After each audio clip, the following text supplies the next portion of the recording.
Are we here? I think we're here. Welcome back, everybody.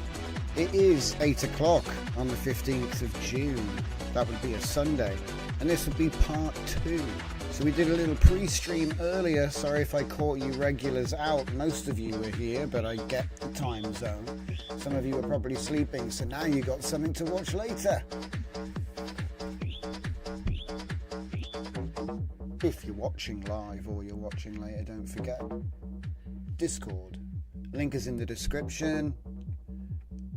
New album came out today. It's on Spotify. Links in the inside line. And also I did a cool post. Don't think about making art. Just get it done. Let everyone else decide if it's good or bad, whether they love it or hate it. While they are deciding, make even more art. Good quote. And then I had a picture of a man with a paper bag on his head playing a kazoo, which sounds like a French horn. It was a pretty cool video. You might have seen it. It's up on my X or Twitter, whatever you want to call it. It's a bit weird though. Mine Twitter's scuffed. If I try to look at it, there's nothing there. Music needs to be lowered. Thank you, Furnicar. Thank you. How about that? Lower still? that. It doesn't seem to change when I do it.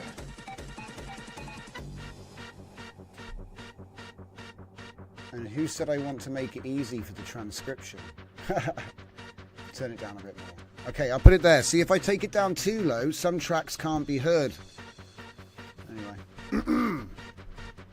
So, new album, 14 tracks, probably one of the biggest ones because I had a little bit of a break. All new funk. Good times.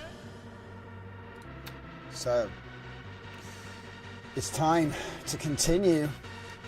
And I think we're at the point now where we can actually do a test installation. So, we're going to start off with a brand new... can't see it. It's on the wrong window. Right, here we go. So what I'm going to do is I'm going to make a new thing. I'm going to call this one 0 Vector 1. 0 Vector 1. Okay, and then I'm going to go and get my repo. Now I think I might just want to do one more push just to see if I'm just not confident that I've actually... I think I've got it. I think it should be okay. See, it's like I haven't done it yet, so I'm like, did I get all of the files? Yeah, sure, you can save it. Right. Okay.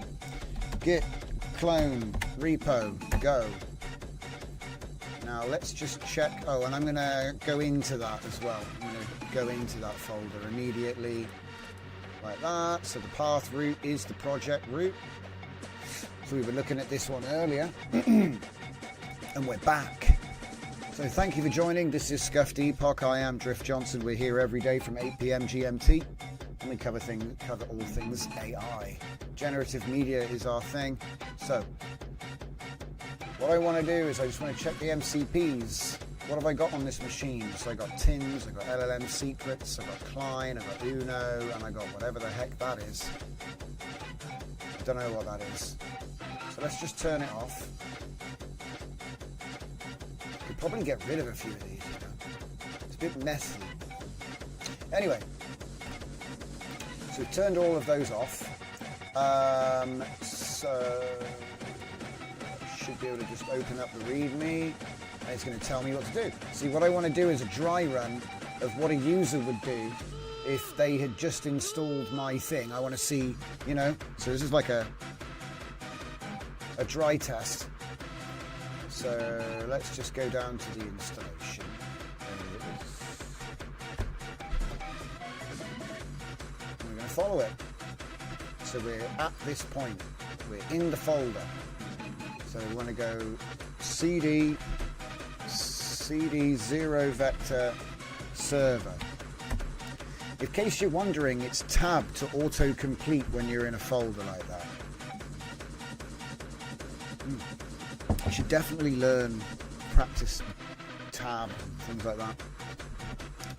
Okay, now we're going to do npm install. Hold on to your butts. This is the part where you find out it's like missing crucial files, like Johnson. The worst thing than missing files is files that came from a different build. It's like, you thought you got all the changes, but there was that one file that was from a previous version. Mess everything up. But yeah, hopefully this is going to be a decent.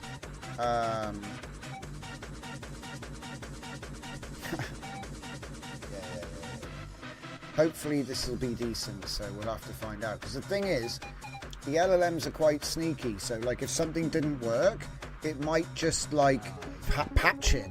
And then it's like, that's not part of this, is it? You see what I mean? So I have to literally do what it says in order and see it all actually works. So here we go. Database setup. API key, there we go.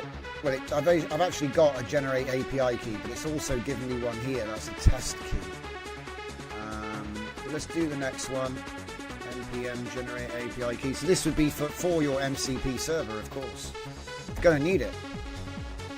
So here we go. Yeah, this is how you want to do it. So 0 vector MCP3. It is my third key now. It's the only one on this machine though. It's important to bear this is not, it can be network enabled, but you'd have to change the local host to a parameter of whatever your server IP is, or however you plan on doing that. This is a local implementation that will work, you know, wherever you install it. That's how I'm setting it up and releasing it. But it's not like you can't, you know what I mean? You can definitely adapt this to run in the cloud or as a network server or something. But obviously the connection is going to take some changes because it's all built for local host. So go 1 year. Okay, so it's going to give me an API key. Cool.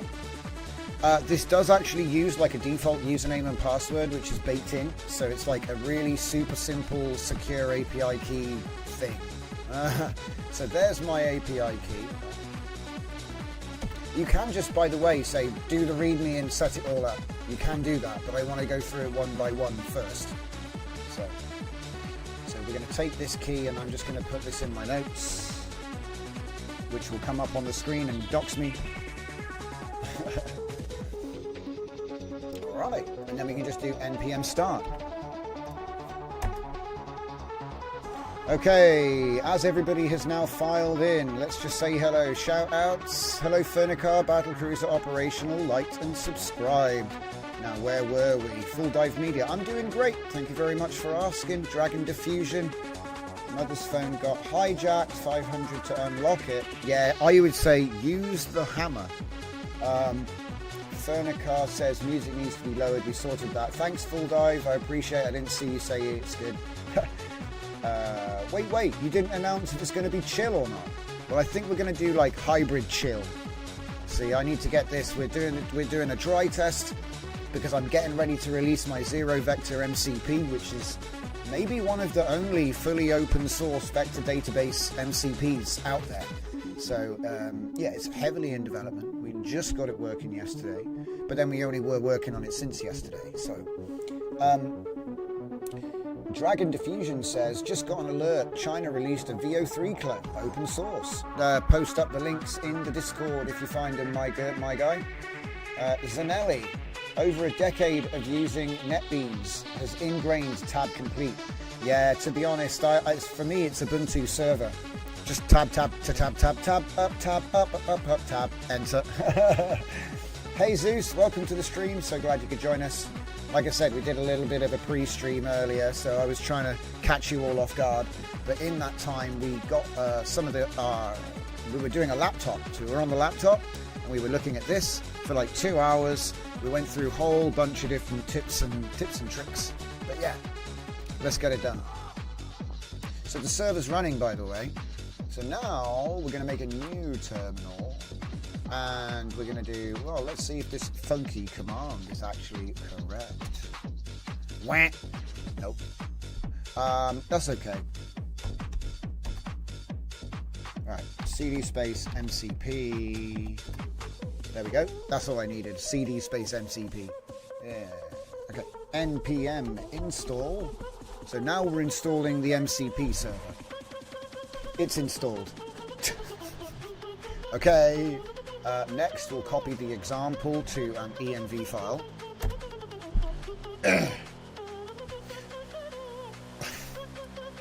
But where is it? Oh, it didn't get uploaded. It didn't get uploaded because GitHub doesn't allow you to upload things which are called .env example. Right. 2 secs. I got to change it to example.env or... I'll take away the dot, so it's env.example. I'll change it to that. See, this is why I do the dry run, guys, because imagine if you, like, downloaded this, I'm like, yeah, guys, this is really cool. And it's like, yeah, it does explain what to do in other places. You wouldn't be completely stuffed, but I want it to be easy, yeah? So, all I have to do is just upload this one file, rename it and upload it. It's so funny as well because it's like the simplest file. There we go, env example.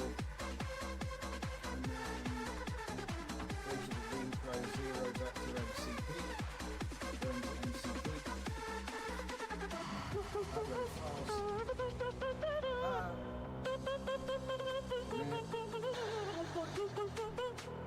And then I'm just going to edit the readme so that it doesn't, so it uses the file, the new file name. And then new uploads, it'll be correct. I don't care if another name lines a bit stuff. Where's the instructions? There we go. Get down to here. And it was CD MCP. And then it was done. Alright, cool. That's done. I could just do a git pull, but other stuff has changed now, so it's too late. But what I did was essentially this and that. It looks like that now.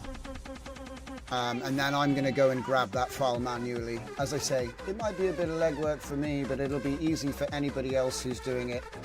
Because it'll be fixed. It'll be correct. This is kind of like, again, why I do the dry run. It's like, it's like best practice, mate. It's just every developer should obviously, it's like, do you read a book before you publish it? Well, yeah, it's the same thing. So I'm just going to pretend like I'm a guy that just downloaded it, and I'm just going to blindly follow the instructions. And if they don't work, we got to address that. But yeah, so if I go into the MCP over here, so if I just come in here and I just go to MCP, and then we've got the env example there now. So I'm just going to do a raw copy, and I'll just make it env.example like that. Put the example in. Right, now we're back on track. So that's where anyone would normally be now. So then we're going to take that same command.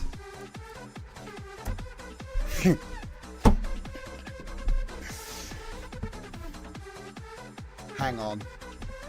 It's because the terminal needs to restart. It's got caching. Let's make another one. I sat there like, what? Oh. Oh no. Have I put it in the wrong place? Yeah. Put it in the wrong place, guys. Oh. Yeah, we did it. We did it. We did it. Alright, now obviously these API keys are useless, valueless, and only work on the machine which you have the local server on, which makes it a lot easier to show you what to do, doesn't it? So yeah, we're going to put that there. And we're done. That's it. So much easier when I don't have to jiggery-pokery everything, right? Okay, so we've done that. So now let's do npm start.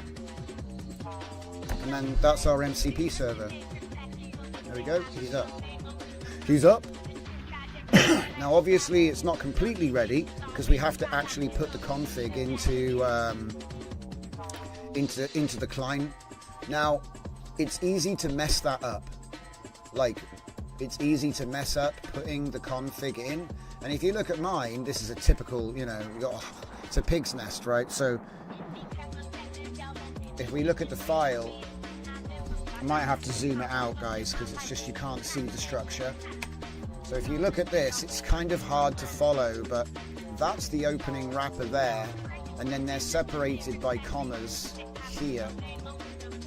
And so the first line with the name of it, so you go comma, quote. So it's like, this is the thing that messes everyone up. I'll zoom in on it now because you can see what I'm talking about, right? There's an entry that starts here. There's an entry that starts here. And there's a closing bracket with a comma until you get to the end of the list. No comma, right? But the thing that everyone messes up is the nesting.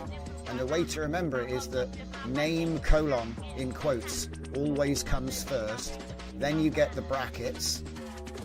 So the pattern is actually close bracket, comma, name, and then open bracket, next thing until the end. So that's how you can like visualize each section. But there's, like I say, you don't have to figure out any of that stuff. All right, all you need to do is copy the path to the file, open up a prompt, and just say my MCP, what was it? We can add my new MCP server to the VS Code Klein settings.json, I think is what it's called. Yeah, settings.json. Okay, and then I'll put in quotes the absolute path to the file, which is always this. It should be. Depends where you install it, I guess. And then if we go back to the README, if there isn't an example here, here we go, look. Integration with Klein. So I'll go like this. Take the whole thing like that. And I'll say, just literally say, I am unsure where to add the JSON, add the config because I have many MCP servers.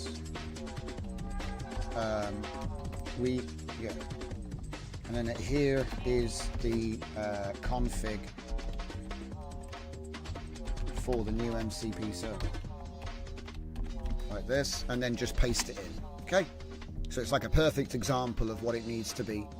Oh, and also while we're doing it, we'll put that API key in there as well, because you do need it in both places. One to run it, one to make requests. There you go. Cool. So let's just check. I think I misspelt many or something. Yeah, many. Right, there we go. Okay. So that's all you need. And like I said, if you do it this way, we can do planning first, just to be sure, right? Hang on a minute. Didn't it just give me... No, it's fine, it's fine. For a minute there, I thought it did something silly. But it's fine. It's got the default URL correct thing. So it says, I'll help you add the thing, he says. And we've already got the file open here. So keep the tab open. Top tips. Zeus, you wouldn't send it in production on a Friday, right? Send it in production. Yeah. What's development mode? What is that? Imagine that. You live in a world where you just one prompt to production, guys. Because imagine, they could probably do the testing in latent space. It'd be so much faster. If you guys, if one of you guys is from OpenAI or Anthropic, you want to get right on that. Just do all the testing, or do all of the testing in latent space. It'd be faster. He could simulate the file system, run the script, and tell you if it works or not before he's actually, you know what I mean? I think that would actually, you know what I mean? It'd be light speed. He'd be like, I ran the simulation at 100x speed, and yeah, it's fine. Okay, so let's just see what he's doing here real quick. He's asking me questions. Sorry guys, I was ignoring him. Update the path, do the thing. I've set disabled false, so it's enabled by default. That's okay. That's okay. That's okay. We go for it.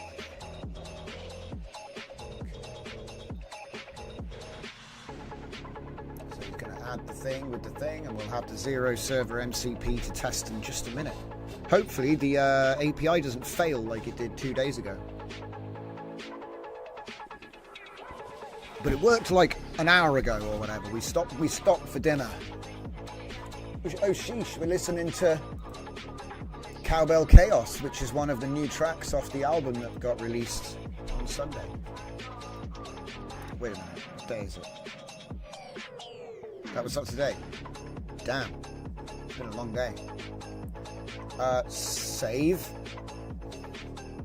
Okay. Okay, now I always say the proof's in the pudding, yeah? Now, there is one other thing. Got to close it. Close it, reopen it. And sometimes I even go as far as to delete this terminal, because sometimes there's like a caching and a history and all, and I want it fresh. Yeah. Okay, so we should now be good. If I go up here, it's not actually switched on though. I think it should be okay though. Okay, look, create persona, list persona, get persona, update persona, delete persona. Add memories, search persona memories with semantic similarity. Add conversation, so the whole conversation exchange. Get conversation history. Retrieve history of a conversation. I don't know how good that is. Some of this is untested. Clean up persona memories. This was originally intended to be the sleep mode, dreaming section, but I'm keeping it simple for now. And then obviously some health stats and a test. Okay. So what we're going to do, I normally say test the MCP and it'll just go through everything, but then you have to clean up you have to clean it all up afterwards. So what we're going to do is we're going to make Steve. I got Bob on my laptop. Let's get Steve on this machine, right? Let's see now. We're going to want to start up the server. So first things first, get in server. It's 0 server. Yeah, and then npm start. So first things first, vector server online. Yeah, it's literally like a headless API. That's all it is. That's all it does. It just right. Okay, and we're going to open a new one. And I don't actually think I need to start the MCP manually, but we'll check that. That's one thing I'm not sure about. Sometimes when you have it in here, it starts by the fact that it's here, you know, like this means it is started, so you don't need to do it manually anymore. But I just want to make sure that that's correct, because it might just be that like I did it that way once by accident without knowing, and it's not like that. So I want to confirm it again. I like to just figure it out by just doing. So all right, so what do we got? We got a plan. We can use the connection test tool with the new MCP. Have I actually? Yeah, it is the only one that's active, isn't it? Just want to make sure. Yeah, none of the other ones are active. Sometimes I go so far as to remove the rest, but it should be fine. So we're going to do plan. You don't need to plan with the tools. As long as you know how to word it, you can just go act. But for now, let's just see that it even does anything. So I'm going to read the file. Yeah, look, see, I don't think he's really sure. With the new MCP, it's a bit vague. It's okay. 0 vector MCP. So if I say use the, do you know what I mean? If I just say use the 0 vector MCP, it's going to work. But sometimes you want it to be a bit more casual than that. So he's going to use the test connection tool, which is going to prove that our API key is correct. Because I just want to eliminate things like that. Like little hurdles, you know? So let's see what we get. Let's make it bigger. Go full screen on this. Alright, let's go. Valid API key, servers up, health okay. This is looking good. We're going to be building Steve. Alright, so get system health, detail true. Yeah, do you know, have any idea? This was such a pain. Some of this was such a pain. The Winston timestamping broke everything. And it's just a nice way to do your JSON. It's ridiculous. Some things it would really trip up on. We talked about that a lot over in the last section. But there it is. So we got all of our tools. So it's time to create Steve. Okay. We can use the 0 vector. We can use the 0 vector MCP to create a new persona. Ask me questions to ensure we fill in all the variables, parameters required. Okay, so I'm being very verbose here, but it's because I know he'll just make you can just create it with a name.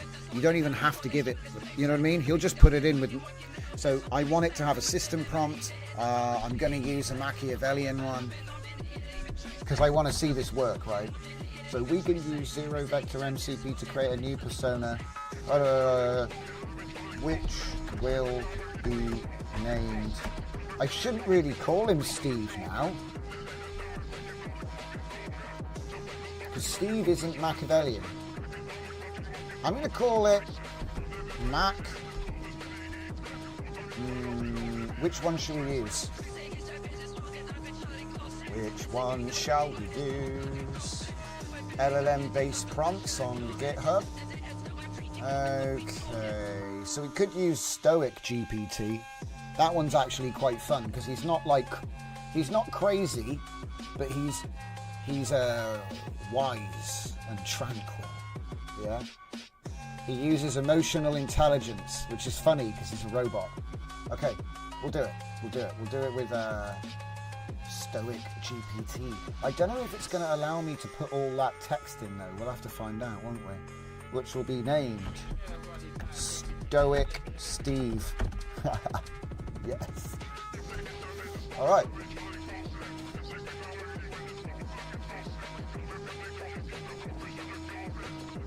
Fernicar says, it gave me chills the fact that AI can modify any file within C users. You should just put Claude Code in System 32 and tell him to make Windows better. That's my suggestion. But do it in a virtual machine, you crazy people. Dragon Diffusion. I move all of my apps and stuff out of C users. I keep everything off my OS if I can. Yeah, to be fair, there's a lot to be said about just using like offline storage for data, and then you don't really, and most of the stuff on the computer you either don't need or can reinstall anyway. Oh, he's asking me loads of stuff here. Okay, what would you like Stoic Steve's description to be? Okay, Stoic Steve, hang on, I need to find out, is there anything, yeah, there we go, I can break it down a bit. Oh no, that's actually part of his thing. We'll just say Steve is stoic. Stoic Steve. I'll say Steve is stoic. Right. 1, Steve is stoic. 2, system prompt up to 5,000 characters. I better just check. Check.md. How many is it? It's 2,255, ladies and gents. We're good to go. Because I've not actually put a proper system prompt into one of these guys yet, so this is going to be quite fun. Okay, back to the chat. Okay, so we put that in. Wow, that is beefy. And then 3. 3. Creativity level.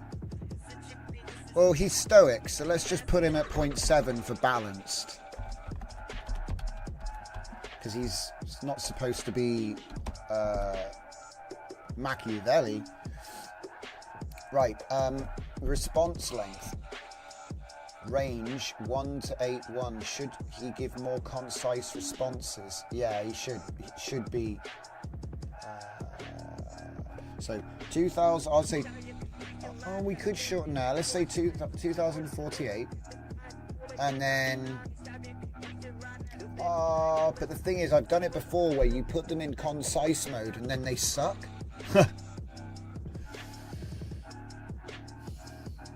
Stoicism would imply concise responses, but they're impactful. I'll say concise but considered and impactful. I should have put something like every word is charged at $500, so it better be good. Max memory size. How many memories should Stoic Steve retain? Yeah, we'll say 1,000 for now, because who knows, this project might not last that long. And then how long should memories last? I'm gonna say something like, what is it, like 118? Like 5 days? Is it 105? Hang on. No, it's 120, isn't it? Math. say 120. I'm just going to do it 25 because it's like you've got to modify it. So you're going to take. It's actually it's 5 days, 120 hours. Where's my calculator, bro?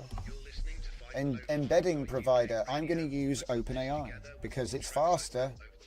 And to be honest, I didn't notice them charging me for this, so I don't even think that they charge it. I mean, don't quote me, but I set up my embedding provider to OpenAI, and it doesn't seem to like cost any money. I mean, maybe it's a free service. I don't know. I'd keep an eye on that. But I put $10 in, and they haven't charged me. So who knows? Let's start with the description and the system prompt. Maybe it's just such a small charge that it just hasn't even spent a cent yet. I think that's probably more likely. Yoda GPT when? Well, exactly. That's the thing. I mean, that's what we're really testing, right? See if we can utilize this for other things. That's usually what my research is about. So, okay, so we can get rid of that. Yeah, you can save it. Okay. All right, that looks good. So let's just see if. Oh man. Dragon says. Oh, we already read that. Sorry, mate. He caches the lot. Fernicar. So I did half that movement, limited space on OneDrive free tier. Yeah, true story, man.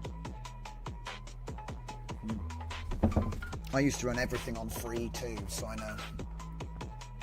Name, Stoic Steve. Description, Steve is stoic. Prompt, something it feels, I think, your comprehensive anti-aggravation management system prompt is excellent. Core Stoic principles, dichotomy of control, emotional intelligence and perspective shifting, response protocols for challenging situations, clear communication guidelines, and emphasis on composure and rational thinking. If you want to know where this one came from, this is an old side project which was based on a lecture.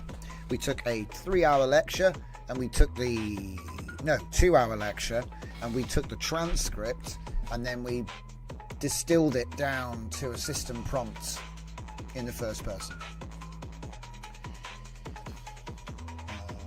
Okay, it looks ready. Okay, let's go. Let's see if it'll work. Because the thing is, what it's got to do now is it's got to do an API. So it's going to use the tool to interface with the API to create this persona, which it's writing out.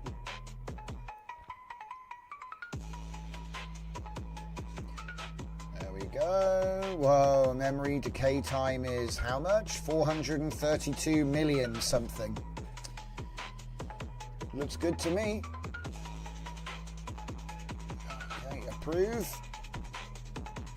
Oh, it says failed. But did it actually fail though? We've had this before. Let me... Wait. Hang on. It just dropped all the stuff. Oh, maybe you have to put like /ns in my system prompt. I think it's... Oh no, he has put... Did he put them in there before? Yes, he did. So I wonder. Try again. Failed. I wonder what it is that's actually invalid. Is it because I asked for too long? Oh, he's going to do it. Look, he's going to update it one by one to find out what it is that's broken. This is so smart, guys. Like, that's what I would have done. So now he's going to try it with the system prompt. And it's going to fail, I bet. Oh, yup. So there's something about the system prompt. So he's going to make it shorter. He's basically just distilled my original prompt for me automatically. It's so crazy. It's so crazy. You want to read it? It's basically the same thing. Oh, failed to update. So it's still got problems. Oh, wait a minute. Whoa. Wait. Where's the server? Oh no, it is running. And we did get an actual error. But wait. No such column system prompt. Oh, crumbs. You gotta be kidding me. It's because my personas.js got wiped out and I had to rebuild it. I don't know what happened to it. It just suddenly was not there anymore. And I had to roll it back to an old version. So I bet somehow it didn't give me a system prompt. Oh, that's annoying. And again, this is why we do the dry run from the repo. Because clearly that means there's something on my system. Probably it was built from the old JavaScript. So then when the new one came in, I bet that's what it is. But regardless, we're going to fix it. We actually have an error.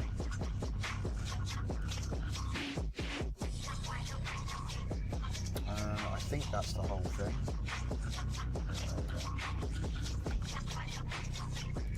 Right. We are unable to create a persona with a system prompt, which is a critical feature. Critical feature. Here is the error from the server. What is it? 0, 0, 0, vector server.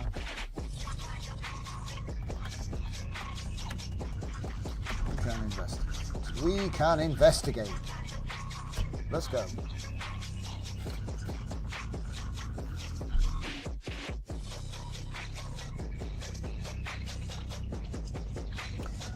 Because the thing is, I know that I uploaded that file.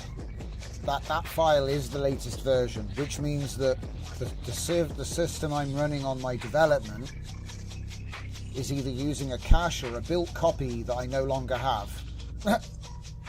Good times. Let's have a look. Oh, look at this. This is so funny. So again, with the ghost code, guys.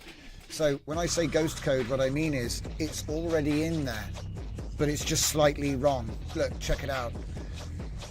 The API interface uses system with a capital P prompt. I think I even spoke about this earlier. I was like, the whole thing was broken because it needed to use a capital C in the middle of the name. Same thing. Instead of word underscore word, it's word capital letter word joined. But otherwise, the same thing. But that's nice though, because it means it should be an easy edit. It will just go through and bulk replace the changes. So, oh, and it looks like there's a bunch of other files that need remapping. Look at that. This is again this is like probably one of the biggest. This right here. So it's not wrong, but it's not right. So the code works, but somehow these things underscore has become, or that has become underscore with, you know what I mean? This is the sort of slight change that we see with LLMs all the time. It's amazing, but you got to watch out for stuff like this. Like sometimes I worry about putting an underscore in the file name because it will just become a dash. And then Python doesn't read files which have a dash. They have to be an underscore. So I think it's got something to do with that. Like the way that Python doesn't like hashes, it doesn't like hyphens. He wants underscores. And then for some reason everything gets decapitalized and underscored, you know? But anyway, it's just a little aside. This is kind of why we do it live, because you can never really talk about this kind of thing because it's such a little detail, but it makes a huge difference when you know what to watch out for. But anyway, so yeah, we're going to let him fix it. Like I said, I've actually learned more about those sorts of minutiae, stuff that can make or break a project from just watching the AI code all day for the last 6 months. Just sat here just watching it like paint. It's better than watching paint dry, let's be honest.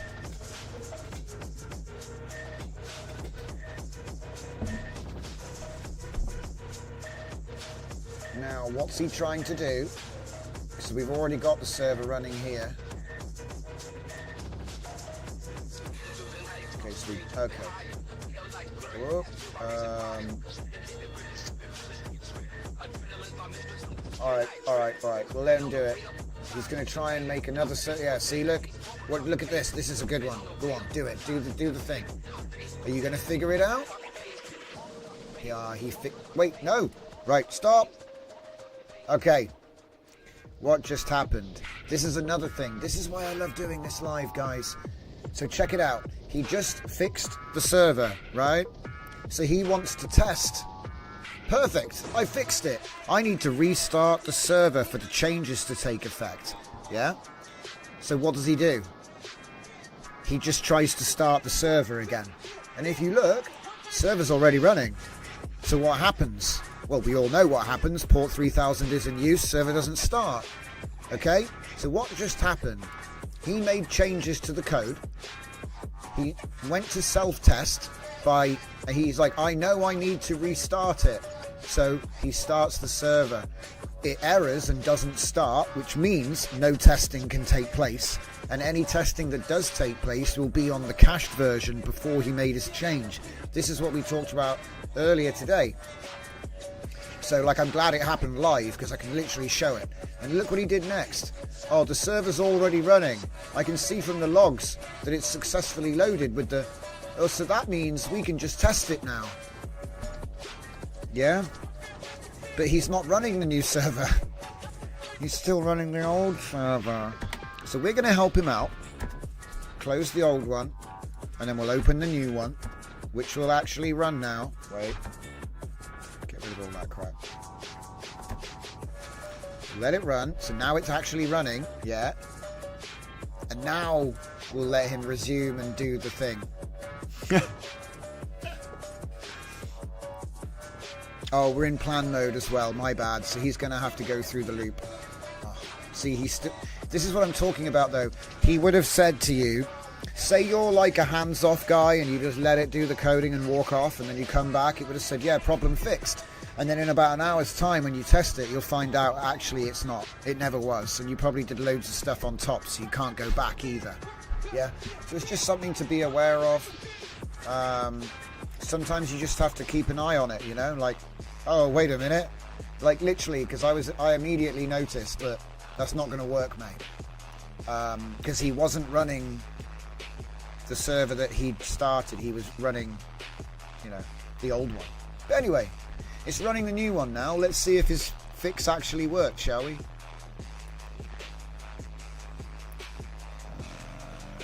Updated the thing so far. Yeah, so let's see if we can do a system prompt now. Let's go. Hey! Wait. Updated field system prompt. Did it work though? Oh, now he's going to try and do the big boy. Alright. Alright. He's feeling ambitious. We're just literally fine-tuning his brain. Get in there with the screwdrivers. Nah, it's too complicated. Okay. I'm just going to tell him. We can use a simpler distilled version of the intended system prompt as a single line with no special characters. So just strip down text with no markdown, nothing. And distill it, please. I figure if I just tell him to do it. Yeah, look, there you go. Oh, that is super distilled. Holy crap. I'm Stoic Steve, a digital companion who embodies Stoic philosophy by maintaining inner tranquility through the dichotomy of control, responding with measured wisdom and emotional composure, viewing all challenges as opportunities for growth rather than threats, and helping others find rational clarity by separating facts from emotions while remaining unshakable regardless of circumstances. What a guy. I think you can play as him in Minecraft. Anyway, Stoic Steve. Growth mindset. Probably a good thing to pair up for this research. Yeah, let's apply it. Let's see if he can take it. And it might be, there's a couple of things. It might be that I was trying to set a length of time that was just too high, because there could be a maximum somewhere in the code, right? It's not always like impossible. Sometimes it's just an arbitrary limitation that can be tweaked. You just got to find out. And it's quicker to get this guy to find it as well. Like, I used to be quick at finding bits of source code, but this guy will just nail the exact line. It's not even worth opening the file anymore. Update persona. I think, is it the time? No, you can have that long. Okay. Get persona, include memories false. Okay. He hasn't gotten it yet. We need to give Stoic Steve a backstory. And I think what we'll do is we'll give him Conan's backstory. Just a sec. I just need to give him a memory real quick. Let's make him Conan the Barbarian. Right, we can write the backstory of Conan as thought by Conan, by Conan's inner voice, in a document named backstory.txt with no markdown or formatting besides no markdown or formatting, and as a single line. I'm just trying to make it as easy to ingest as possible, yeah? Use research. No. Just go straight. Zero vector MCP has hyphens. I switched to lower dash. It's such a nightmare, because if you use lower dash, it automatically makes it hyphens, and then you have to, it's a nightmare. One time I was writing a Gradio, and I'd gotten so far into making the Gradio when I found out that you couldn't use the scripts with the, and so I wrote this entire conversion script that turns files with hyphens into files with underscores before loading them. It was so stupid. It's like, I am Conan of Samaria, so I'm going to obviously change that bit there. So we'll say modify the script to refer to the new name Steve. It actually does sound like, if you read this, it actually doesn't. I'm Steve, born in the frozen wastes, where wolves howl and steel rings against steel, where my father taught me that civilization is a lie and only strength endures.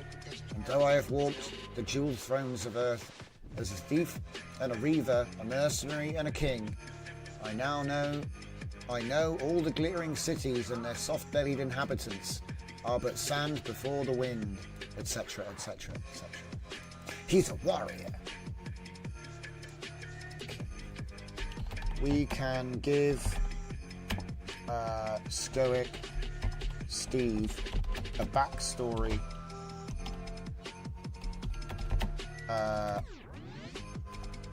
which can be committed to memory.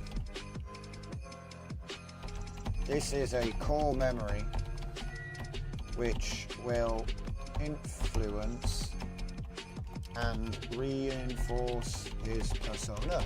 Apparently. Maybe. It might. Perhaps. I better put it in quotes, hadn't I? And does he want to be Steve of Samaria? That's a little bit like on the nose. We want to make him Steve of something else. I don't know.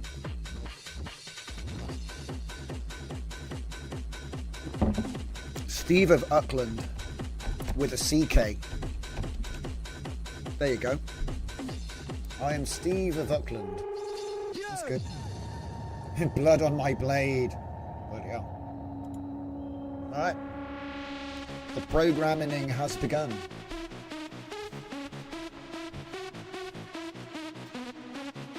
Come on, mate. What a compelling backstory. All right, let's see it. I want to see you vectorize it. Come on. Yep, I'm ready. Let's go. Let's go. Let's go. Let's go. See, it's one thing vectorizing the memory, but then we're going to try and see. Well, I'll ask him, what's your backstory, mate?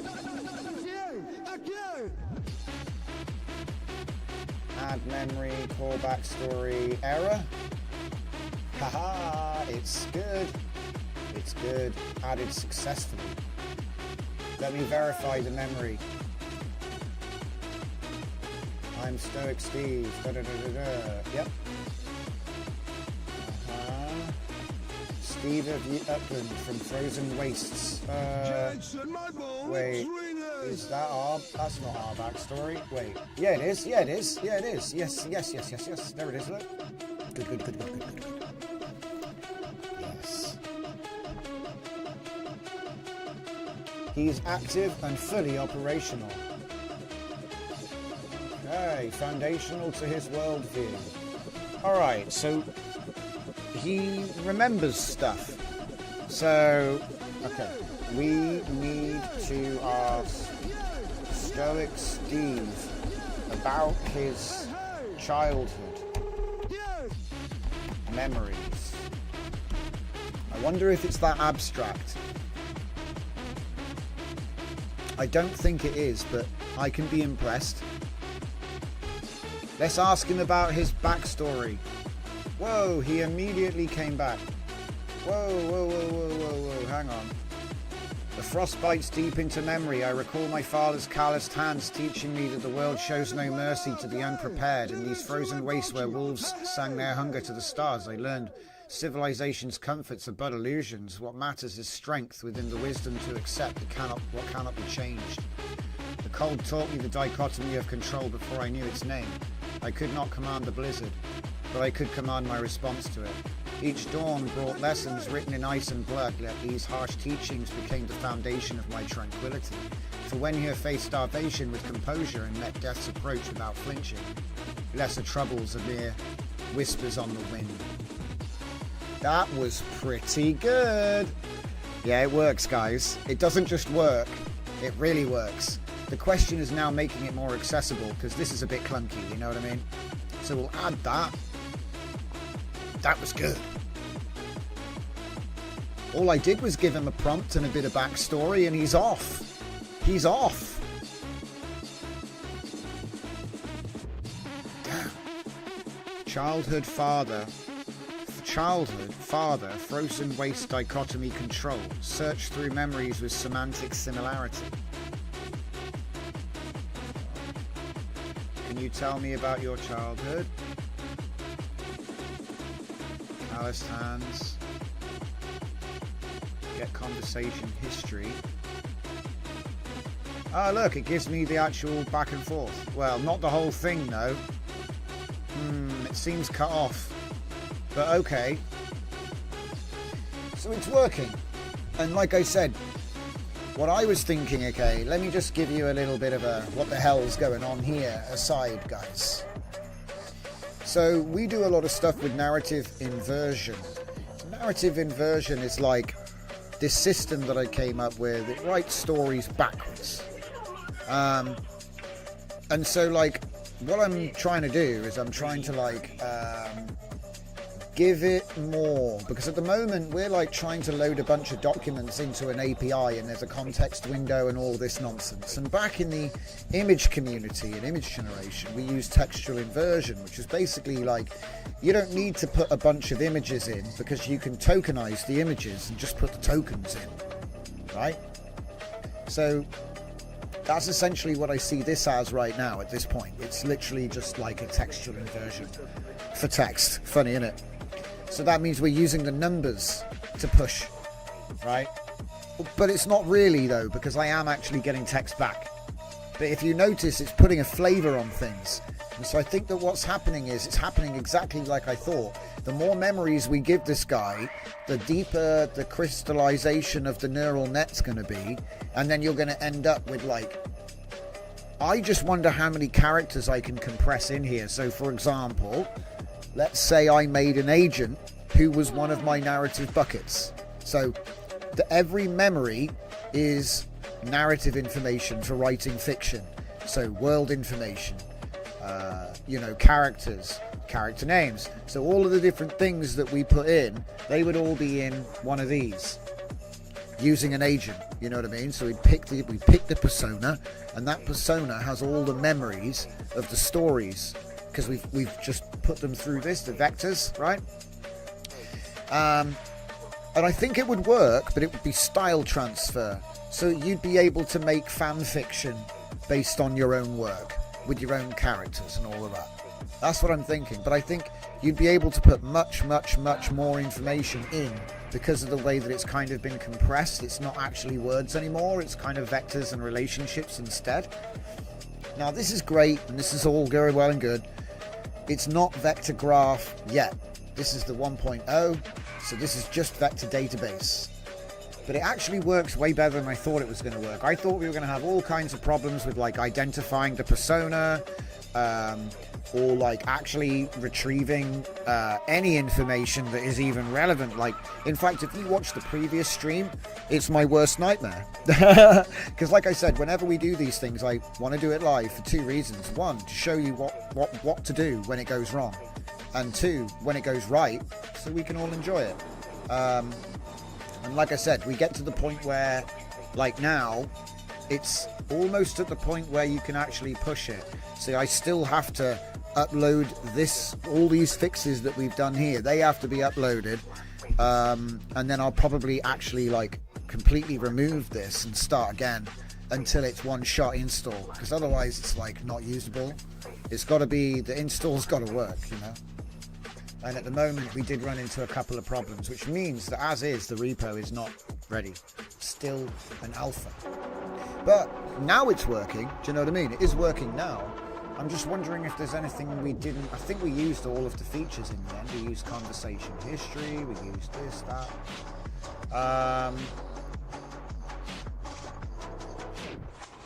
Happy Father's Day from Leeds. Hello, Dominic. Welcome, welcome. So glad you could make it. Yeah, well, yeah, good. Glad you made it up there. So here it is. Stoic Steve. With his memory in my pocket. Can I show you something? This is going to be quite fun. Check this out. So here we have... Where is it? Data. See this here? See these files?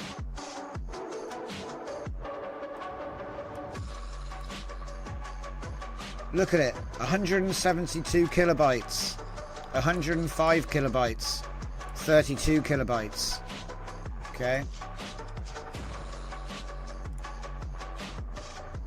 Where's the prompt? It's called check.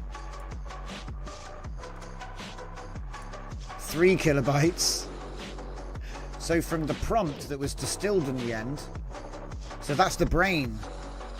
That's the brain of the machine. It's Vector SQLite. Like I said, that is the database which is holding all of the memory. So this is like, do you know what I mean? You actually have a file that is the LLM's memories right there. I just think that's kind of cool. And it's just an SQLite database, so you can actually just interrogate it with a normal SQLite manager. Just like, oh, what does he know? And just read it. Because I think the metadata is in plain text. See, what's actually happening is the vector graph is used to find the correct entries in the database. It's really clever. So it uses the vector graph to pull out related stuff. So it's not just the thing you're looking for. It's things that are related with a high similarity, you know. It's very interesting, and you can even add weight to the memories. And also timeout as well, so you could have like a memory that's only good for 10 minutes. It's really interesting. But yeah, like I said, the server data goes there. Okay. Whoops. Go away, Copilot. Okay. Wait. So let's see now. What else can we do? I want to sort of do a little bit more. Look at this. His response. So I said, tell me more about your childhood backstory. Man, this guy is actually super stoic. He does go on about lessons in Ice and Blood a bit too much, because that's part of his prompt. Ah, I got an idea. We can ask Stoic Steve to write a story about his first horse and the summer they spent together. Do I even know that's a thing? Let's find out. Ask Stoic Steve. But can I do it without capitalization?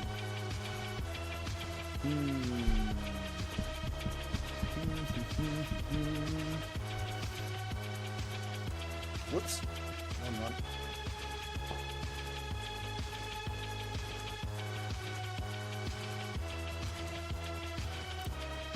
Stoic Steve, tell me a story about the first horse and summer you spent together, the frozen waits to this childhood. Young Steve forming a bond with a horse. Relationship, the nature of attachment and letting go. The joy in simple companionship. The difference between loving something and clinging to it. Wow, it's going to even have a moral. Should blend his poetic, battle-tested voice with the vulnerability of a young person experiencing genuine connection for the first time. This story would add a new layer to Steve, showing that beneath the hardened warrior philosopher is someone who understands love, loss, and the bittersweet nature of treasured memory. So crazy. Okay, let's go. I'm going to use it for something, okay? This is the best thing I can come up with on the spot. Write me a story, you person with one memory. We literally gave him one core memory, like it's Westworld or something. That's what I'm talking about. So in case you've just recently joined and you don't know what the hell we're doing, this is a vector database memory system which is remote. So it has its own MCP, so you can just control it with VS Code, Klein or Cursor, whatever you want. It's not yet ready for release. I'm still testing it. And I'm already working on version 2.0, which will have vector graph, a hybrid implementation. But I want to get this one out first, so we're testing it. We're in the alpha test stage. So yeah, add conversation. It says, you speak of Windrunner, though that was not her true name. Quality. The Frostborn give no names to horses. Get conversation history. To what they know they must release. She was a wild mare, black as winter night, with eyes that held... Oh my gosh. Windrunner horse, summer mare, black. Interesting. I think I have to actually tell him to write a file. Yeah. Because I think we're still in sort of like a testing mood.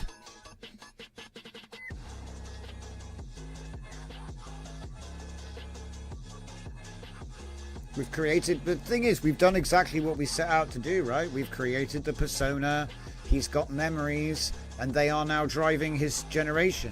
So, by extension, if we create a narrative agent operator, and we give him core memories, which are the world and the characters that we want, and then we get him to tell the story. Think about it. We get him to tell the story, it's the same thing. You program how he tells stories and what he tells stories about, and then you make him recall, based on... I think that'll work, you know. I think that'll work. And then you have like a full-on narrative inversion agent, which is NIA. That's not a good one. We're going to have to come up with a better name for it. Maybe we'll go back to Spittoon. The agentic Spittoon. Which is ass. AS. Let's see. So he told a story about Windrunner. Only in true summer. Wow. That is kind of poetic. So yeah, he's living in a winter world and he met the horse in a true summer, which is obviously extremely rare. That's pretty cool. It's a nice little touch. So I'm going to say we can ask Stoic Steve for input as he recalls Windrunner. Yeah, as he recalls them. I'm going to do this in a new chat as well, because I don't want him to cheat. We can ask Stoic Steve for input as he recalls Windrunner, while we use his recollections to write out the first page of his story, which is like super vague, and he's got to fill in the gaps and do all sorts of stuff. So I'm hoping that's like giving him it's not really a denoise amount, right? But it's like giving him some wiggle room to do something. So I've asked for something that's kind of close, and so the model bias can do some work, and then if we've programmed it, we should get a solid story about a black mare and a young hero. You know, that's what we should get. Search persona. Now it's going to go into his memories and try to find his memory of his horse. And we're going to try and use that memory to prime the pumps. I don't know if it's going to work, guys.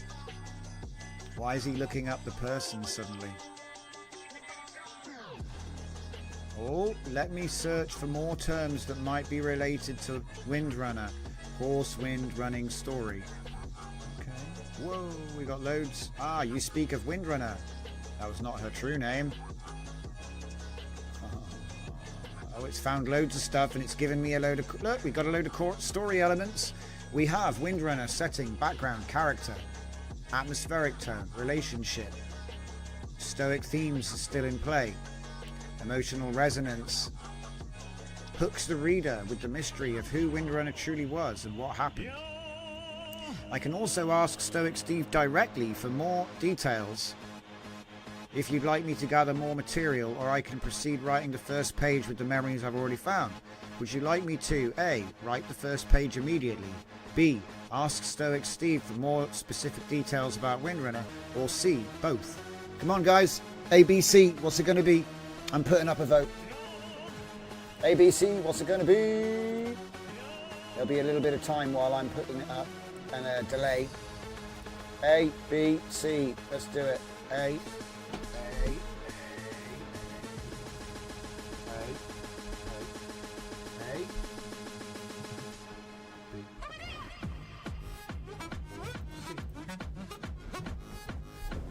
B, or C. Okay, let's see. Story plan for Stoic Steve. Go, go, go, go, go, go, go. Right then, while I leave that poll up, I'm doing late coffee time. A, B, or C, guys. So remember, write the first page based on existing memories. That's A. Ask Stoic Steve for more details about the horse. That's B. Or both. Option 3.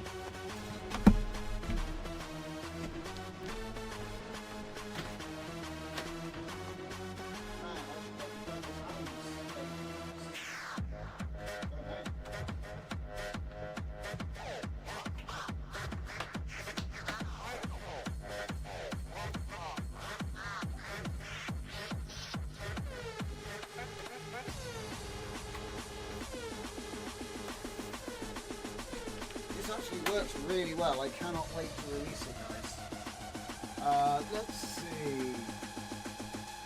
Reading out shout outs to Didon.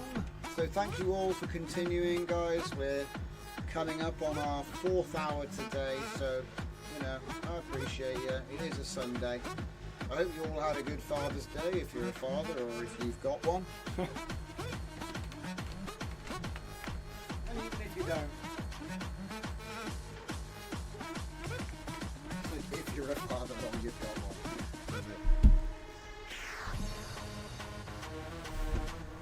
Coffee time.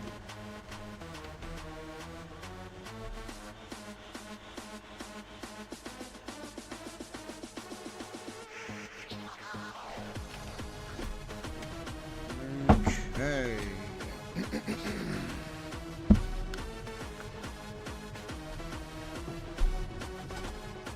All right.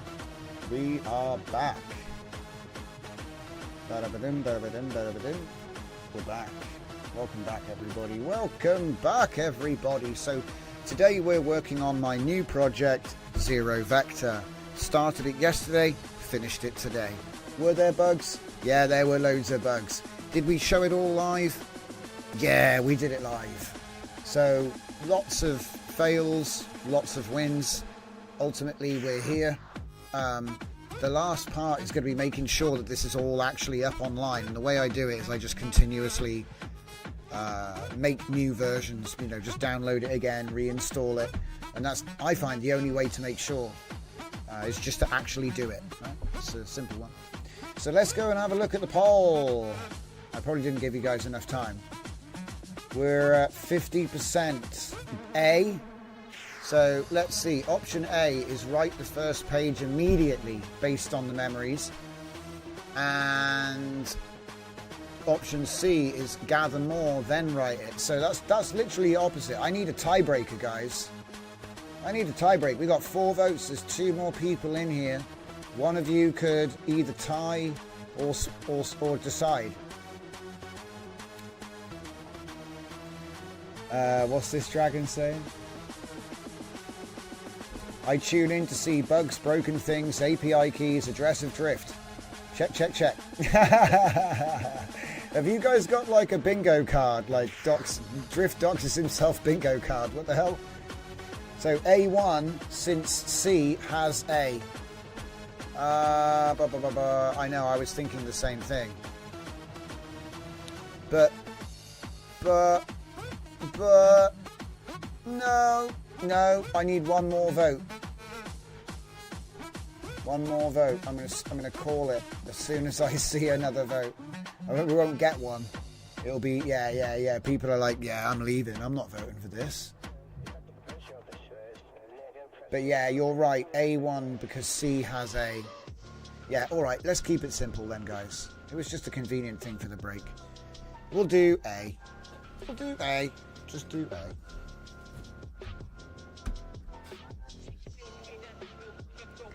Yeah, C is A deluxe. It's true.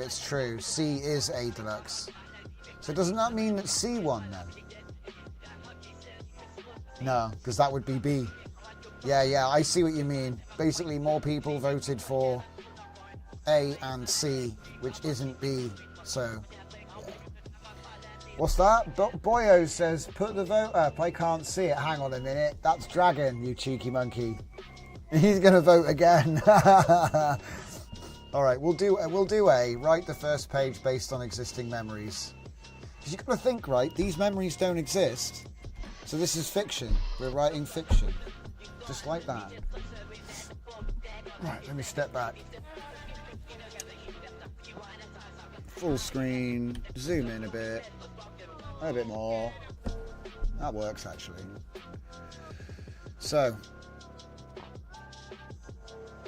Oh wow, look at this. Opening. Set the scene in the frozen wastes of Upland. Establish the harsh, unforgiving environment where wolves howl and steel rings against steel. Love it, dude. We're making like an Ice Age Hyborian, you know? This is like another character. Is this another character from the Sharona saga? Is this Sharona Book 3? Are we writing Sharona Book 3?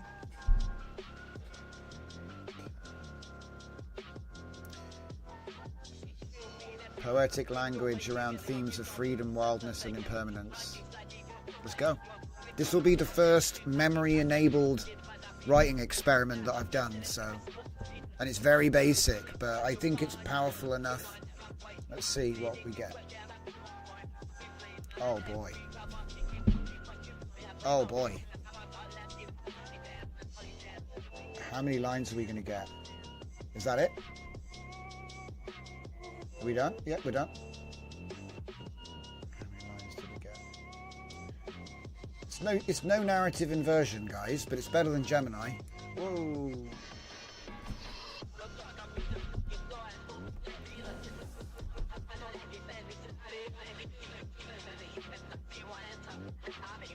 Frostborn give no names to what they know they must release.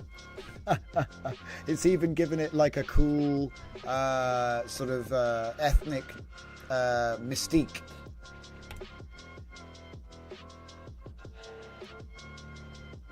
Could stick that through Uno. That's a point, actually. Uno is probably a good persona, but he doesn't really need memories. This is really interesting because it's getting me thinking about, you know, what's coming next, you know. It makes me think, like, because obviously I could have, I don't know, come up with a name. I could have a persona called Uno, which just has the Uno prompt. Let's do it. Let's do it. New chat. Let's do it. And because we've got this story, why not? Let's test it now.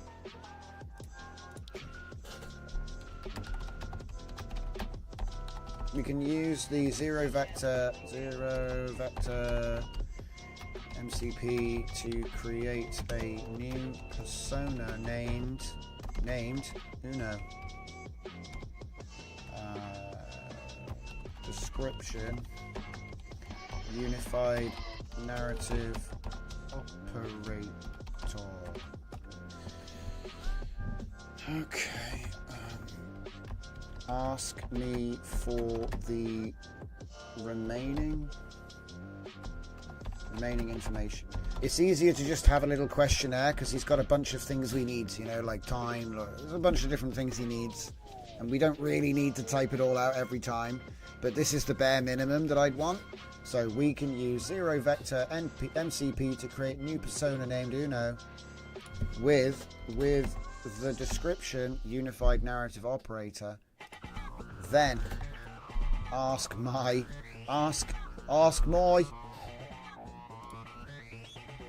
for any remaining information. Okay, let's do it.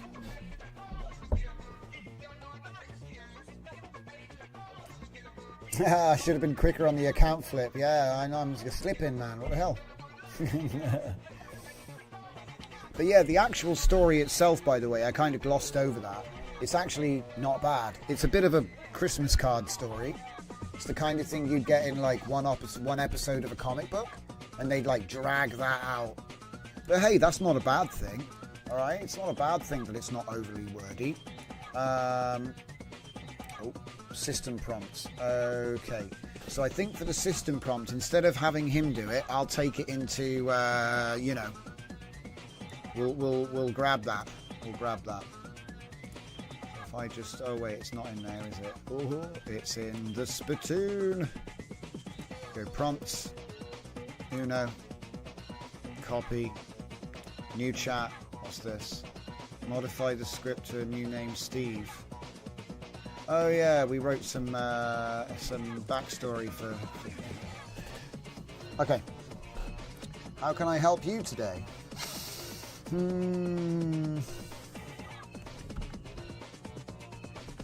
We can convert this agentic system prompt into a single line format without markdown.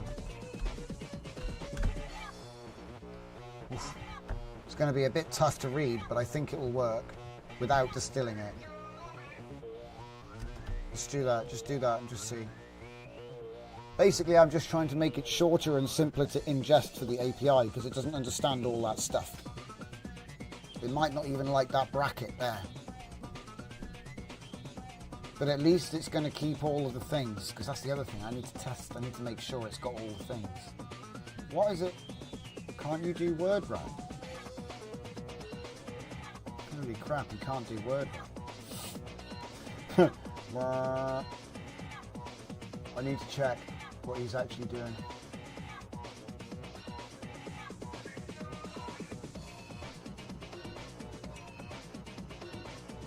Golden Shadow, Resurrection, Environmental Expansion, Action Sheet, Scene Enrichment, Pro Smoothing, Repetition, Elimination, Golden Shadow, and he's breaking it down. Yeah, this is good. This is good. The next thing, of course, is the check. So, like, how big is that file actually? So we'll go check2.md. I know what they are. I can rename them later. Okay, open it up. Oh, it's too long, man. 5,683. Damn. So I'm going to have to distill it by 50. I think triple distilled's better. Let's look at this meaty system prompt. Right. Let me just go back. We'll go for a new one here. Alright, I'm going to have to distill it. I'll go for 50. I think rule of threes. I don't... See, if I tell it to distill it by 50%, it won't. It won't be 50%. Paste that in there. We can distill... We can distill this system prompt,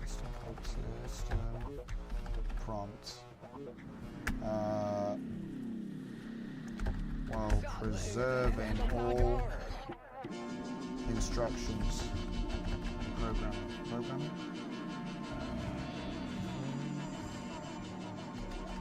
Exactly. So how does that work? Exactly. I'm not even going to ask for a compression rate. Doesn't have word wrap. Yeah, isn't that weird?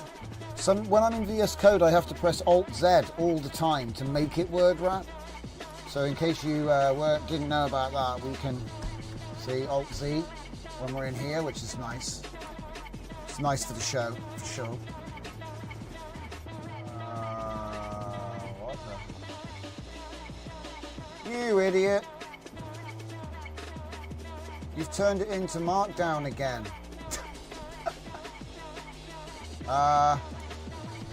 60% short alert.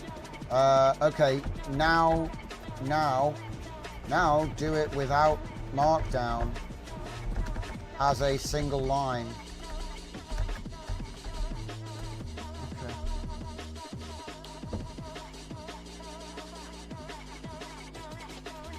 Look, he's like backspace. Sorry, boss. Look, he's like backspace. I'll just delete it all then. Fine. You don't like my report. Fine. Fine, I'll write it all out in one line for you. I don't understand all this fancy Markdown. Just give it to me like a long text message. Alright, cool. So we've got our thing. So that is basically that was the thing we really needed, right? I was cooking up a version of Uno for this. So one, boop, that was the bit that we needed done. 2, temperature. Now this is, I don't really want it to be highly creative, but it's nice that we have that slider. You see what I mean? Like you don't normally have a slider on this action here, so that's creatively good thing. Again, max tokens. This is an upscaler, guys. Max tokens. What could I think now? I think I'm going to say 8192. 8192. This is a procedural 2x dynamic context aware narrative upscaler agent. It's actually a little bit more than that, but that'll do. So we will be taking large sections of text and doubling them while following the instructions in the system prompt. Should be good. I mean, it might be that I have to like actually edit it because we have like distilled it twice, so it's kind of untested right now. But having read through it, it looks like everything's there. It's a little bit primitive because it's just, but it's going to get, I'm thinking it's about to get shredded into vectors anyway. So I wonder what will happen actually It might be that Markdown's better for turning it into memories. I don't know yet. I need to find out. Alright. Oh, there's more. There's more. 4. Embedding provider is OpenAI. Definitely OpenAI. I don't even know why they keep asking. I think it's because there is the ability for it to do local with transformers, but you go from 1536 dimensions to like 500 or something silly. So I'm like, it's fine. We'll do what we're doing. Memory size, we're just going to go 1000 again. And then the decay time, I'm just going to say 24 hours. This is the sort of tool that you're going to use. And then the next day it doesn't need to remember necessarily. So we'll see. I'll say 24 hours. Would you like to specify values or should I just use defaults? I love it. It's fine. So he would have just done it auto if I couldn't be bothered. Good to know.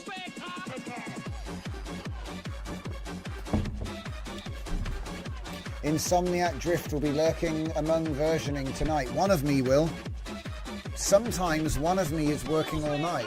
Sometimes one of me is working on multiple machines all night.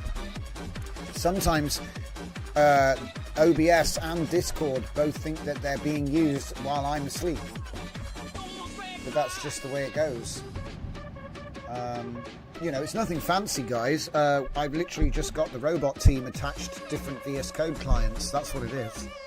So I can set up my tasks and then when they finish, he'll post about it. That's how that system works. I did try to do it on here and we broke it earlier and I haven't fixed it yet. You didn't write the hours in milliseconds. Yeah, I know. I said hours though, I think. I said 24 hours.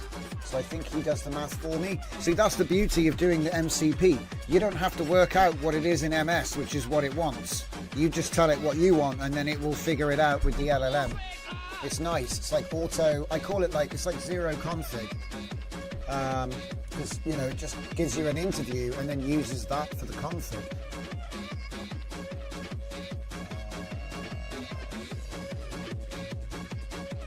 Should be capable of doing all the things. Man, if this works, I'll be quite impressed. What we'll do as a test is we're going to make this longer. So right now, it's 2,500 characters. See, that's the beauty. Like I said, I can't be bothered to learn all the commands, right? Say I make a tool with 100 commands. I'm never going to even remember all that. But if I have an MCP that knows all those commands, he'll dynamically choose the right one when I ask for that task. And that's what this is all about. It's agentification of the user interface to the point you don't even need a user interface. What's the user interface for? We're just going to be shouting at the screen soon, guys. And they'll take away all there won't be a keyboard. You'll just be shouting at the screen one day. You'll be like, did you mean create $1 million app or order pizza? I know it's like stupid, but I'm being funny. Let's go. Uno. I wonder what the problem is this time. It's alright, he'll figure it out. Again, normally, if this didn't work, you're screwed. But because you're doing it like this, he's gonna like step down the complexity until it works. There you go, it worked. So I don't know what did he remove? What did he remove? System prompt, temperature, max tokens. It looks the same. Did he change the prompt slightly? What did he change? It looks the same. It exceeded the 5,000 character limit. Damn it. It was still too long. God damn it. I should just give him the original prompt and get him to do it. It's okay though. We can just update the agent if we want to change it. So core capability, expands text to 200% of original length, golden shadow enhancement, develops unexplored character elements, environmental expansion, enriches setting descriptions, action scene enhancement, intensifies combat and high intensity sequences, prose smoothing, improves rhythm and flow, repetition elimination, replaces redundant language, and it preserves original dialogue, author voice, and narrative integrity. And you compare this with a narrative bucket, but you guys already do that.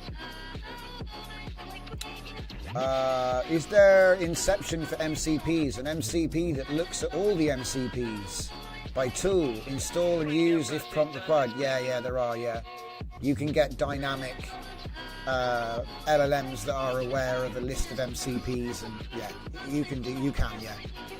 But to be honest, normally there's like a big interface now, and you can just go check. I want this one. There's marketplaces and all sorts. Like it's like getting models for comfy MCPs. I've been making them since day one. They're actually really fun to make. The most popular one I've got is transcription tools, which takes transcriptions and it fixes incorrect rhyming, you know, like words that rhyme that don't make sense in context. So LLM can fix that. And then also turning it into like a readable format without the timestamps, but using the timestamps to turn it into paragraphs and chapters and things. And then lastly, a summary mode, which does all the things, and then that's for ingestion into an LLM, like I say, to make a system prompt or do deep research. It's all on the cards. Okay, so now we have our Uno persona. Now, I mean, at the risk, like, I want to know two things. Number one, he shouldn't have any memory that Stoic Steve has. You see what I mean? This guy shouldn't have access to Stoic Steve's memories. So that's number one. So what we're going to do is we're going to get this file upscaled with the Uno. So this is going to be interesting. Okay. We can use the... you can use the Uno persona to process at Windrunner story with a rough target to increase the length by 100%. Let's just say increase the length by double the length, to double the length, to double the length of the story. Simple. Let's see if he can do it. Because the thing is, it's like he'll always say he can do it. What's this? Did you notice YouTube ditched ASR and now it has transcriptions with the right grammar? No, I did not. I mean, it's just less work, because what I do, it's like a pre-processing filter, you know what I mean? Because I don't want to teach wrong transcriptions, and any LLM can look at it and go, well, clearly that doesn't make sense in context, and I know what rhyming is. So it's easy to fix, and obviously if they get better at it, it's less work for my MCP. Verify Uno persona exists and is accessible. Add the current story content to Uno's memory as context. Use Uno to process the story. Review the enhanced version. Save it to a new file. Compare word counts. See that last part? Gemini is like super. So I'm going to say with step 5, the target should be surpassed. But the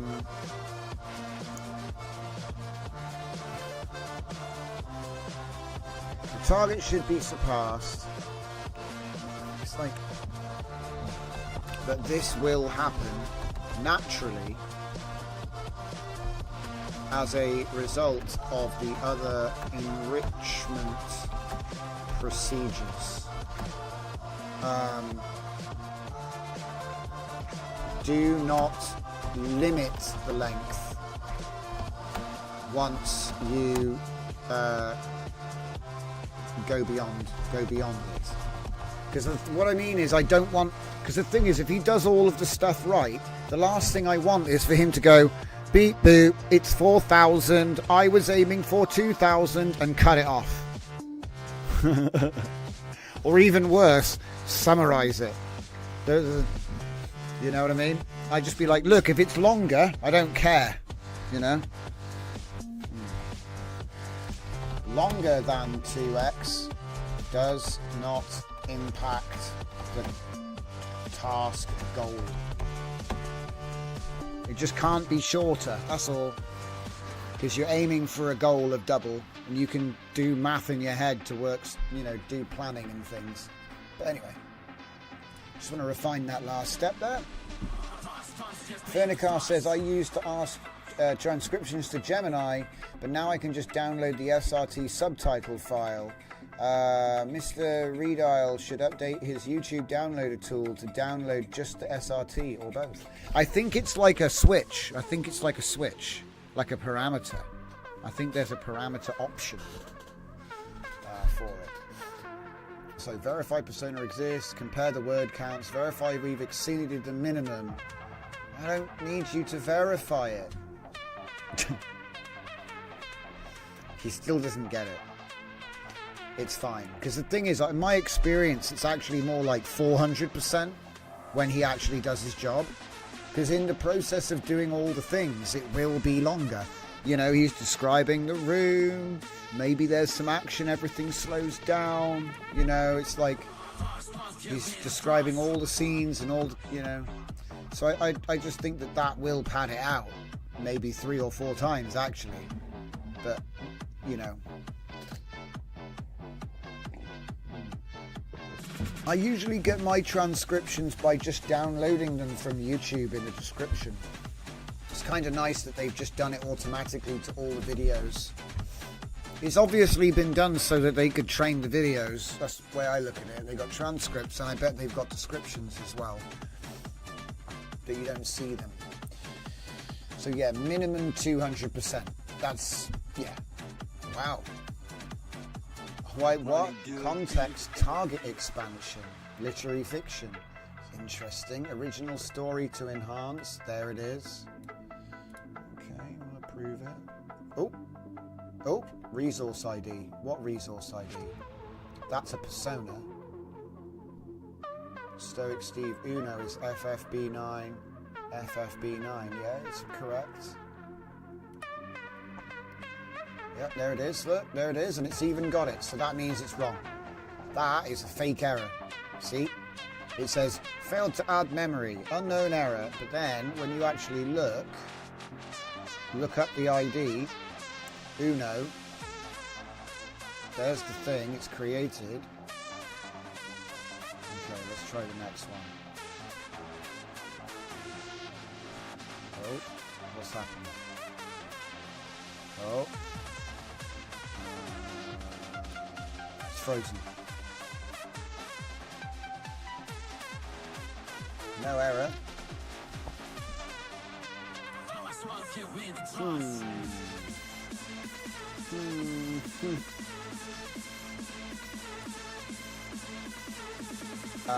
What? Oh, okay, he just got stuck for some reason. Maybe he was still doing he was still doing it. It just took him ages and it doesn't look like he's doing anything. Yeah, okay, watch out for that. That nearly caught me out. I was like, has it crashed? And I actually did like a little trick to poke him. But actually, he was just doing all of the things. What? So it doesn't work. It's too long. Of course. So, but then again, it was 2,500. It was 2,500. The story was 2,500 characters. So it's, if you double it, it's more than 5,000. So you don't get a response. Damn it! This is where my tool's too good. It was too long. Let me approach this by starting with a shorter conversation. What do you mean shorter? Please enhance this story. Yeah, target. Here's the story. Windrunner story by Stoic Steve. Deep. Yo, Okay, that is the same. Okay. We'll try it. I'm having problems. We're pushing it now. Pushing our luck. I think it's actually going to try and... Yeah. Okay, there seems to be some issues with the zero vector conversation tool. So I'll apply Uno's enhancement based on the system prompt we configured. Let me enhance the enhanced version of the story following Uno's methodology. So even if it doesn't, this is the thing, even if it doesn't work, if the result is the same or better, well, it works, doesn't it? I don't know. It's like if you gave me a tool that could dig a hole as well as a shovel or better, it works. So right now I'm trying to dig a hole. So what's the result? Here we go. 10,000 characters, but I thought you could only do 5,000. So it's 4x. And that's exactly what I expected. If you remember at the beginning, I said it's common that Uno will actually do 4x, not 2x, because of all of the things he does. It's minimum of 2x, actually, is what's happening. And yeah, here we are. Check it out. So it's done it. That's a full chapter. A couple pages. And we got it from basically nothing. Chapter 1.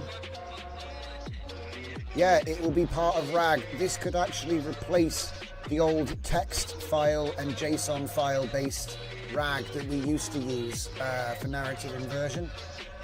You know, I'm thinking you actually create an agent who holds the memories of your story. So it's like a story master, and you feed him all of the notes.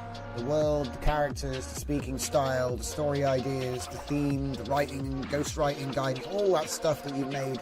You feed it into this, and then you load that agent and do the normal prompts. You know, we will use Gary to write the page before the next, until we've got all 5 pages. I've got a feeling that this is actually going to be a little bit better than. But it's not, like I said, it's still basic. It works and it's great. It's really good. It might be the most useful thing I've actually done. But it could be better.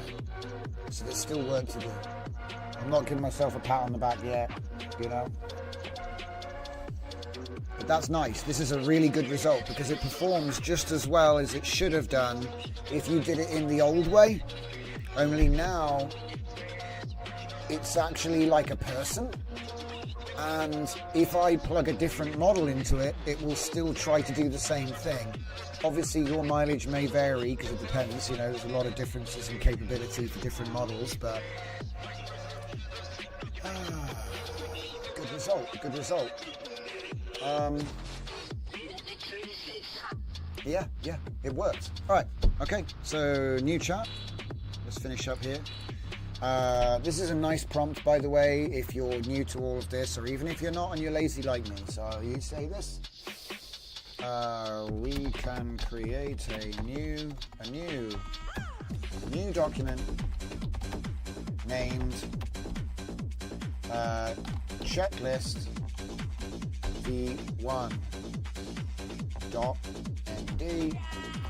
which will display a file structure list marked with files that must be uploaded and or must be uploaded or not uploaded using green and red emoji for readability. For file names must be included. Okay, I've already done this, you know, before a bunch of times. By better, you mean the version 2 that will have graph? Yes. How will you solve the problem of node edges population representing in the knowledge? my plan is to use the two things together. So, hang on. Let me just show you this one, Fernie, because I got, like I say, it's all in the gun, as they say. So if I come over to here, and we look in docs, so this will be going up soon and you can read it at your leisure, of course, but the prompt for version 2 is here, and the dev team handoff for version 2 is here. This is a full standalone thing. So you can just put this in Sonnet and say, execute, like literally read or read this and make it, or execute the plan defined inside this file, right? And it will just make it. It will just make one that's even better than this, yeah? But what I did was something else. We don't have the file here. Where's the file? Oh, it's on my laptop. So on my laptop, I've got another file which is an evolution. So instead of writing it from scratch for version 2, I'm going to use the current stable version and evolve the version 2 features, which is a lot more complicated. But I want to know if he can do it. He's up for it. But yeah, if I just have a look at the version 2 real quick, just to show Fernicar the big tip here, so he got an idea of what we're doing. So the difference is you have short-term memory, long-term memory, and perpetual memory. We also have a buttload of code. So we use vector similarity with Chroma, then we use graph relationships with Neo4j. And then set up the vector base with Chroma. Yeah, keep going. Hybrid vector graph retrieval comes from phase 2, and then finally we get it. Yeah. But anyway, like I said, if I got traversal, should be nice. Should be good. But where is it?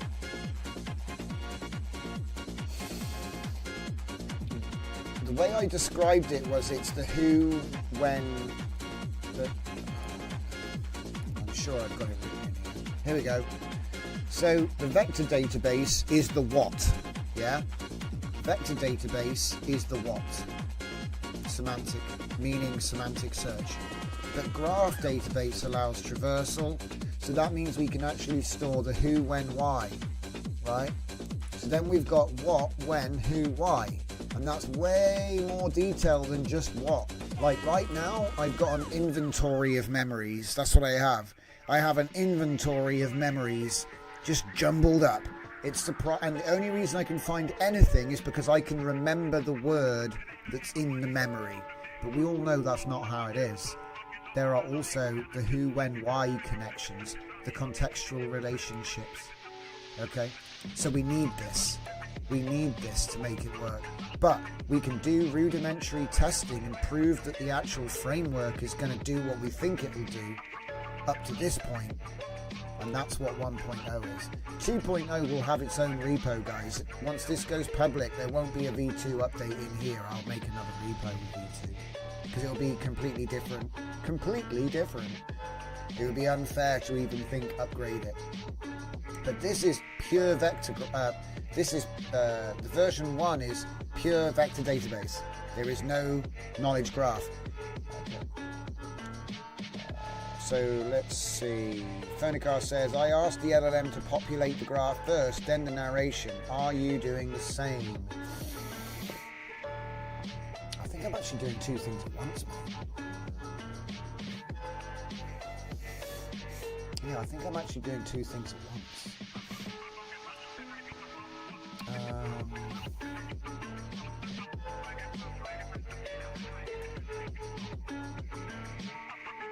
Because I think they literally run at the same time. Hang on. I don't mind looking this up for you, mate. Right. Zero vector 2 system. Separates vector and graph storage with unified query interfaces. So the answer is it does them both at the same time, but it uses asynchronous queries. Does that make sense?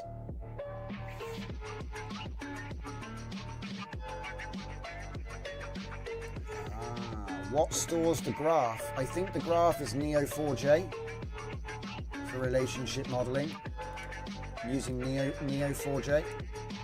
Like I said, it's just it's a drop-in library or thing, like ChromaDB is, you know. The memory manager and the persona engine are developed proprietary. But yeah, that's pretty much how it looks. I mean, if you look here, there's a lot there, you know, there's a lot there. Not bothered though, because most of it's already actually been built. It's just a couple of extra bits, like the graph engine itself, the hybrid retriever, obviously the memory manager will need to be upgraded. Everything will, really. But a lot of it is all like what they call battle fought. So here we go, look. And obviously you feel free to steal from this, feel free to like take this. I recommend doing an evolution, you know, taking your project and evolving it with the notes from one of these crazy plans. There are some problems with Neo4j. Yeah, to be honest, I've never used it. I use deep research to get the code, so I'm getting to the point where I look at the code and I go, well, it does what it says on the tin. I don't really fancy doing that myself, so it's a bit like, do you want to type hello world every time? I know it's like an associative memory implementation, but you know, like, could I write that from scratch? No. But it's almost like, you know, do you need to know how to do long math, long division? No. You can just use a calculator. Like, oh, but what if you didn't have a calculator? I'd be like, well, it's a big number. I'm not just going to work it out in my head, am I? So, same thing applies here. You know, I'm not going to work this out in my head. Look at it, it's complicated. But at the same time, usually people use other people's implementations, tutorials, or snippets from the author. So, MCP.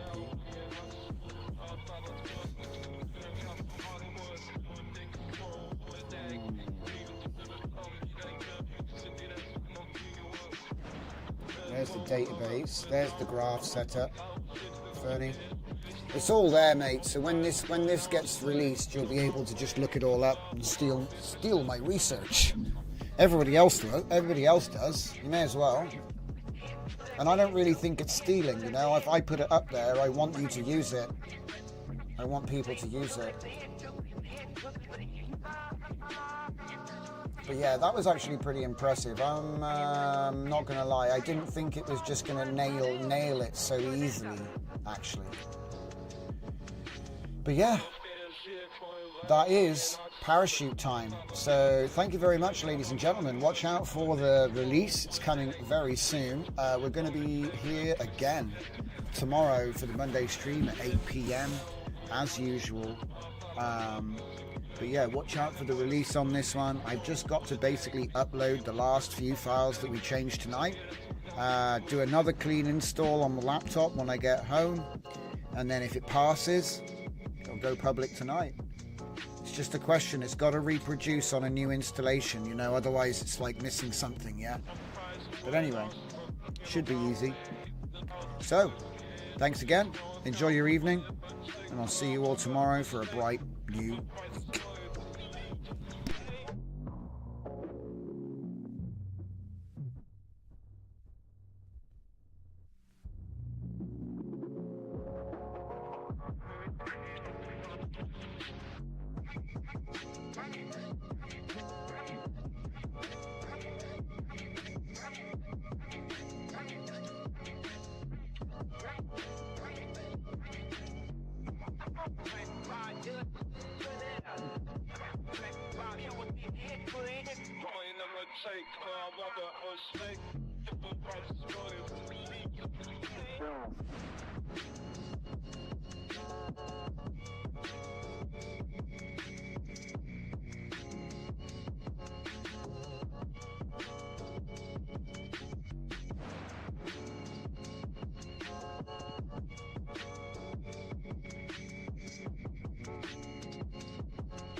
please. What you talking? Sign called the Happy Chief Streets in Sundown. I hear you, Father. Shall we off his out everything with some guns in the ship for me.